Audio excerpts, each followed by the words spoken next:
இந்த வீடியோவை விரும்பி பார்க்கும் அனைத்து நல்ல உள்ளவங்களுக்கு வணக்கம். இன்றைக்கி நம்ம எதை பற்றி பார்க்க போகிறோம்னா, ஐஃபோன் கம்பெனியிலேருந்து ஒரு நியூஸ் ஒன்று வந்திருக்கு. அந்த நியூஸை பற்றி தான் இந்த வீடியோவில் நம்ம பார்க்க போகிறோம். இது ஐஃபோன் யூஸருக்கு ஒரு பிக் அலர்ட்னே சொல்லலாம். உங்களுக்கு தெரிஞ்ச ஃப்ரெண்ட்ஸ் யாராச்சும் ஐஃபோன் யூஸ் பண்ணாங்க அப்படின்னா அவங்களுக்கு இந்த வீடியோ சென்ட் பண்ணுங்கள். ஏன்னா அவங்களுக்கு கொஞ்சம் யூஸ்ஃபுல்லாக இருக்கும். நம்ம சேனலை சப்ஸ்கிரைப் பண்ணலன்னா பக்கத்தில் உள்ள சப்ஸ்கிரைப் பண்ணி அதில் பெல் பட்டனை ப்ரெஸ் பண்ணி அதில் ஆள்னு கொடுத்து வச்சுக்கோங்க. அப்போ தான் நான் போடக்கூடிய வீடியோ உங்களுக்கு உடனே நோட்டிஃபிகேஷன் வந்து சேரும்.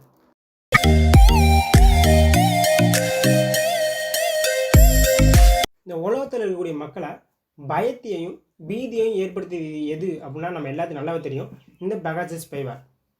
இந்த பெகாசஸ் ஸ்பைவேர் வந்து உலகத்தில் பல விஐபிகளுடைய இவங்க யார்கிட்ட பேசுகிறாங்க அப்படிங்கிறதையும் மற்றும் இவங்க மொபைலில் இருக்கக்கூடிய முக்கியமான டாக்குமெண்ட்களையும் இவங்க ஹேக் பண்ணியிருக்காங்க.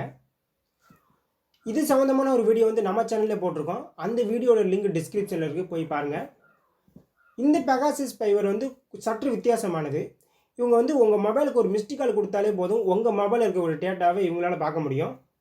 இது ஒரு புறம் மனிதர்களின் தனிப்பட்ட தகவல்களுக்கு அச்சுறுத்தலாக இருக்கிற இந்த சமயத்தில் இந்தியாவில் இருக்கும் ஐஃபோன் ஐபேட் பயனர்களுக்கு மற்றொரு அதிர்ச்சி தகவல் ஒன்று வெளியாகிருக்கு.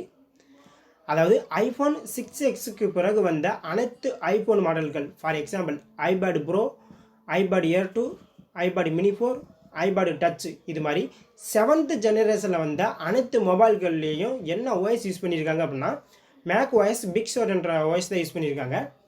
இந்த ஓஎஸை வந்து ஹேக்கர்களால் ஈஸியாக ஹேக் பண்ண முடியும் அப்படின்னு தகவல் ஒன்று வெளியாகிருக்கு. ஆப்பிள் நிறுவனம் உருவாக்கிய இந்த இயங்குதளத்தில், அதாவது இந்த ஓஎஸில் பாதுகாப்பு குறைபாடு இருப்பதாக கண்டறியப்பட்டுள்ளது.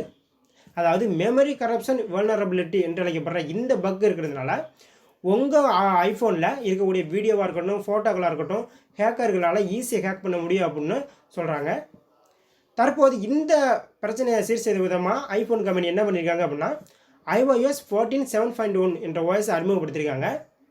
இந்த ஓஎஸை நீங்கள் அப்டேட் பண்ணீங்க அப்படின்னா உங்கள் மொபைலை ஹேக்கர்களால் ஹேக் பண்ண முடியாது அப்படின்னு உறுதி கொடுத்துருக்காங்க. மத்திய அரசில் கீழே இருக்கும் CRT-IN என்று அழைக்கப்படும், அதாவது Indian computer emergency response team, இவங்க வந்து இந்த அப்டேட்டை செய்யுமாறு அறிவுறுத்திருக்காங்க. நீங்கள் ஐஃபோன் யூஸ் பண்ணீங்க அப்படின்னா உங்கள் மொபைலில் எப்படி அந்த அப்டேட்டை பண்ணுறதுனா உங்கள் செட்டிங்ஸ் போய்ங்க. செட்டிங்ஸு போய்ட்டு ஜெனரல் அப்படின்னு இருக்கும், அதுக்குள்ளே போனீங்கன்னா சாஃப்ட்வேர் அப்டேட்னு இருக்கும். அதில் போய் நீங்கள் உங்களுடைய புது ஓஎஸை அப்டேட் பண்ணிக்கலாம் அப்படின்னு சொல்லியிருக்காங்க. இது மாதிரி இன்ஃபர்மேஷனான வீடியோ தெரிஞ்சுக்கணும் அப்படின்னா நம்ம சேனலை சப்ஸ்கிரைப் பண்ணி வச்சுக்கோங்க. இன்றைக்கி வீடியோ அவ்வளோதான். உங்களை நெக்ஸ்ட் வீடியோ வந்து சந்திக்கிறேன். பாய்.